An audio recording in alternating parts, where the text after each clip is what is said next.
But as I look at this whole enterprise of discipleship in America, I started looking at some of the research, some of the facts that we have about what's going on. And what I've discovered is that in America today, only somewhere between 2 to 3% of adults in America can be defined as disciples of Jesus. 2 to 3%. Can you imagine that? In this nation where 64% of Americans call themselves Christians, only 2 to 3% of them meet a series of criteria, very simple criteria that might begin to define them as disciples of Jesus. Criteria like, believing that the Bible is God's true and reliable words that should influence our life, believing that the Bible should be our primary moral guide, being born again, not calling ourselves that, but actually being people who recognize that we're sinners, that our only hope is Jesus Christ, and therefore we've acknowledged that we're sinners before God. We've told him that we're sorry for those sins. We've asked him to forgive us for those sins. We've asked him to send Jesus, to allow Jesus to cover us with his blood so that we can live eternally with him. And in the meantime, we're promising that we're going to turn our lives around.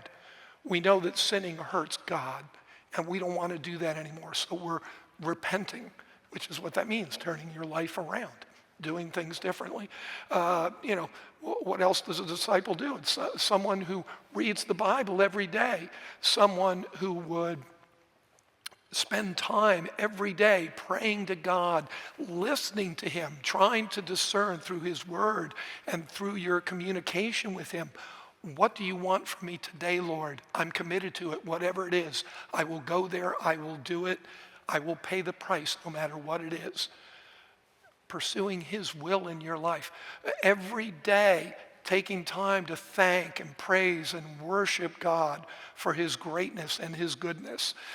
Being someone who is consistently pursuing obedience of all the principles that Jesus taught us. We're not going to get it perfect, but we're intent on trying to become a little bit closer to that every single day.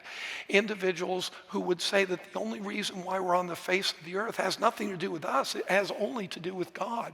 He created us for his purposes, and his purpose for you and me is that we would know, love, and serve him with all our heart, mind, strength, and soul every moment of every day. And a disciple is someone who would try to avoid sinning all the time because we know that that breaks God's heart. We know that that doesn't advance his kingdom. It's not part of his agenda. So, these aren't, things that you've never heard before. You know all this. I know all this. But are we living that way?